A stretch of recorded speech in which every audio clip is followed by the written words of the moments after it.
Bismillahirrahmanirrahim. Assalamu alaikum, dear students. Today we are going to go for our lesson number 2 of English book 2, namely Using the Scientific Method by Darrell Bernard and Lon Edward. When you look at the very title, what comes to your mind is that the writer is going to tell us something about perhaps the changes which have been brought about in the world by the use of the scientific method. Let's see. The writer starts by saying, all of us have benefited greatly from the use of scientific method in solving problems such as those dealing with the maintenance of health, production and preservation of foods, construction of our homes, and the improvement in communication and transportation. Not only have our ways of living changed, but people themselves have also been changed. Today, we are better able to explain happenings which used to be considered strange and mysterious. Although there is still need for improvement, we are now generally less fearful than our fathers and grandfathers were. We are also more critical in our thinking than our ancestors. So girls, he says that today the world, especially now in 2020, we see that everybody, no matter which part of the world one is residing in, one is benefiting in one or the other way from the use of the scientific method. When it comes to health, we know that we need to go to doctors. When it comes to production of food, we know a lot about fertilizers, better seeds. Then it comes to preservation of food, canned food is common now. Then construction of our homes, that has been miraculously changed, and improvement in communication is everyone is having this gadget called cell phone, mobile phone in his hand. And transportation, previously it used to be through bull driven carts, horse driven cars, but today transportation facilities like metros, trains, buses, and air traveling, which is also common. So he says that it has completely transformed our ways of living, and it has also changed the people as well. And most of all, they are more critical in their approach. They are not ready to believe in things which were considered strange and mysterious, but now they very critically and scientifically they look upon the things. He says in the second paragraph that this lesson should help you understand how the use of scientific method has improved living condition and changed people. It should also help you understand how you can make better use of the scientific method in your everyday living. The first topic he takes is better control of disease, and he creates a very beautiful picture of comparison, saying that if you had been born some 200 years ago, you would have had just one chance in 8 living to be 1 year old. In other words, in those days, about 7 out of 8 babies died before reaching their first birthday. Now, suppose you had been unusually strong and you had lived through that 1 year, safely. Very likely, very probably, before you were 6 years old, you would have had smallpox, and by the time you reached the age of 12, you would undoubtedly have had whooping cough, scarlet fever, diphtheria, measles. Even then, your battle for life was not over. Yellow fever, malaria, typhus, cholera, typhoid, even influenza once started, it spread through a community. Life was the most uncertain thing. And a person who lived to be more than 30 years of age was indeed fortunate. Now this must it might come to your mind as to why is he saying, because 30 years of age, but whereas we know that people who are 1 or 2 generations back, they had something like 80 or 90 years plus age as well. But basically the thing is that they were the exceptions who had crossed all those hazards, all those challenges, right? Usually when it came to the spread of such diseases as have been mentioned in the previous lines, retention of life was extremely, almost unlikely, impossible. It is unbelievable that such conditions could have existed so short a time ago. Today, babies are born in hospitals where there is little likelihood is probability, chance of their getting a disease. Young people are treated to protect them against smallpox, diphtheria, and typhoid fever, and today a person can expect to live to be almost 70 years old. In other words, more than 30 years. Girls, you have to underline these last five sentences, five lines in fact. He says that, in other words, more than 30 years have been added to the expected length of man's life. These changes have been made possible by the use of the scientific method to solve problems such as the cause of diseases and its prevention. Better sanitary conditions. He says that it is difficult to imagine what sanitary conditions in some of our larger cities were like only 100 years ago. The streets used to be narrow, unpaved, and poorly drained. City streets, household garbage was thrown, and you see animals wandered through the streets, feeding upon the garbage. Outdoor toilets were common, and many of them were situated from where human waste drained into the wells from which people obtained drinking water. So a very repulsive picture is sketched by the writer, and you see that they are not Eastern writers, they are Western writers. But he says today our city streets are paved and well drained, and they are cleaned regularly. It is against the law to throw garbage in the streets. Sewage from all sections of a city is carried through sealed pipes to disposal plants. Through the use of the scientific method, it has been demonstrated that unsanitary conditions cause the spread of diseases like typhoid fever, cholera, dysentery. Today, most city governments have departments of sanitation which keep the cities clean and thereby prevent the spread of certain diseases. A century ago, it was common practice in many cities to bring water by the bucketful for the household use. Water had to be carried a considerable distance from the well to the home. It was therefore used very sparingly, very carefully for bathing and cleanliness purposes.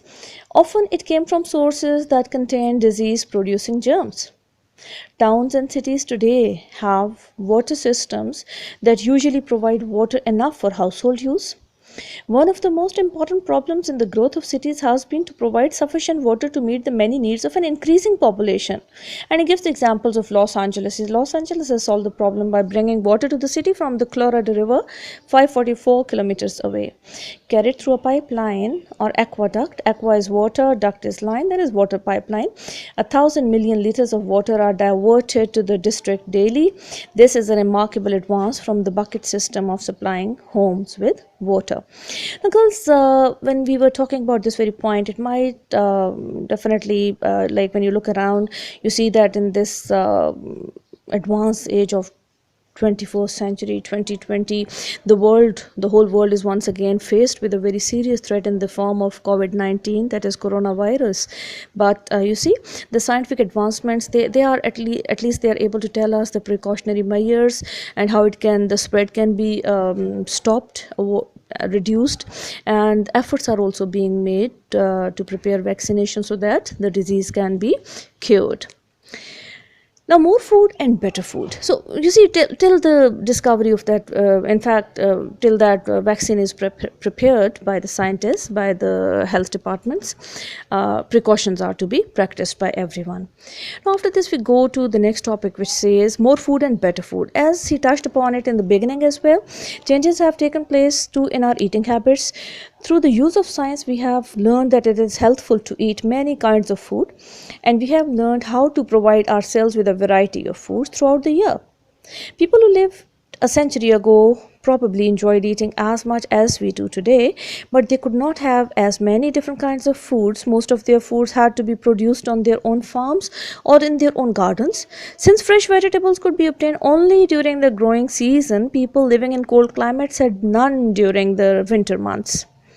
Thrifty housewives preserved homegrown vegetables. Thrifty is careful in the use of money and goods, right?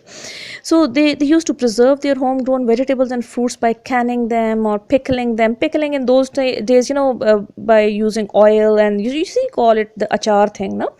So using oil and salts, right? So, or by drying them for use during the cold weather. Meats were preserved by salting and drying or by freezing when the weather was cold enough.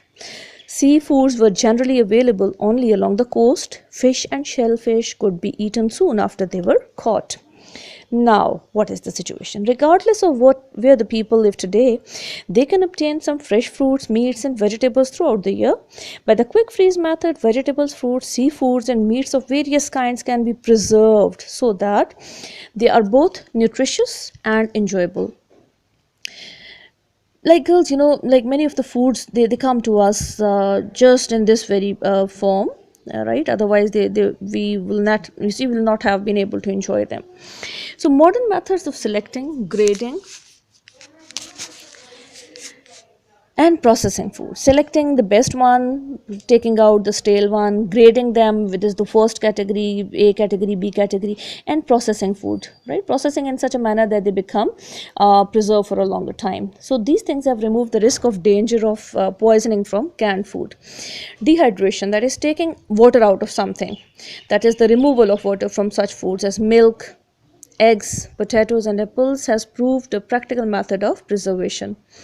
Our eating habits are not only the things in our lives changed by the use of science. Because we have used science to learn more about the processes and materials in our surroundings and about the methods of controlling them, we have been able to improve our ways of building houses, our methods of communication and transportation, and even the way we spend our leisure time. Leisure time, that is the bit of free time. Now, the most important, very important comes, and last of all, then it comes to better attitudes. By an attitude, we mean the way we feel towards some idea or some event.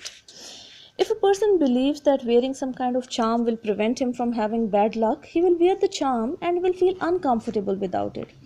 Feelings which involve fear such as this are called superstitions. In Urdu, you call them toham parasti, right? So superstitious people believe in signs of good or bad luck, and their lives are greatly influenced by such signs. Superstitious beliefs are being overcome by using the scientific method to demonstrate that there is no sound basis, there is no logical basis for them. Few people, few, just when you see the very word few, only few is there, it means hardly any, na hone ke barabar, right? Had it been a few means, it would have meant some of them, but just few means hardly any. So hardly any one today believes that diseases are caused by evil spirits. Though astrology, right, now the people know that when some disease is caused, it has got some logical reason behind it. There is some problem inside, one goes to the doctor, the problem is diagnosed, and the cure is ensured. Astrology is the study of stars and impact of them on the life of people, right? So though astrology and fortune telling, they are still practiced, they do not influence, they do not impact the lives of as many people as they once did. So today too people go for astrology and fortune telling, but today people actually don't, it does not actually have much impact on the lives of people because they don't seriously believe in it. It has been learned that there is always a good natural reason for everything that happens to people. As a result, most people no longer fear black cats, broken mirrors, and the number 13. So black cats, they were taken to be good, you see, bad omens. Broken mirrors, they were taken, definitely they were taken to be a symbol of bad luck, and same goes for number 13. So the writer says that by the scientific method, it has been demonstrated that ideas are not necessarily true because they have been believed for a long time. Ideas must, girls, underline these lines, they are very beautiful, they are very important. Ideas must now be supported by facts in order to be acceptable to the scientist or to people who use the scientific method. The discoveries of scientists have helped people develop an attitude of open-mindedness. They are more willing to look for new truths than to assume, than to just imagine that what has been considered true will always be true. Because people have had to change their old ideas as a result of new discoveries made by scientists, they are now less likely to accept conclusions as final.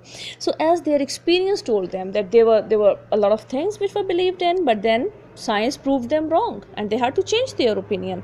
So now people are more careful. Okay girls, so with this we come to the end of our second lesson. I hope you have been able to comprehend it well. Now you are able to answer the questions logically. The exercise is there with you, the notes are there with you, so you are going to learn them by heart and ensure that you learn the correct spellings of the words which are new to you. Thank you.